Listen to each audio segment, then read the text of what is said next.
आप देखिए रामचंद्र जी ने फिर इसके बाद मित्र की परिभाषा बताई। जब मित्र की परिभाषा बता रहे तो बंदर को बड़ा ज्ञान आ गया। सुग्रीव जो है ना, हमने बताया ना, सुग्रीव का पूरी रामायण में अगर देखें उनका जो स्वभाव है, सुग्रीव जी का विचित्र स्वभाव है।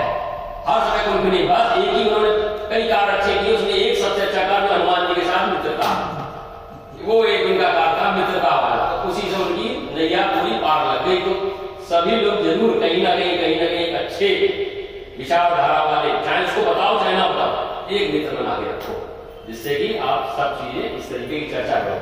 जब रामचंद्र जी ने इतना कहा तो सुग्रीव का क्या है, जैसे हम कहते थे गीता ज्ञान, अपनी भाषा में ज्ञान जाग गया, बंदर का ज्ञान जागा। और कैसे जागा, क्या कह रहा, देखिए सुग्रीव क्या कहेंगे,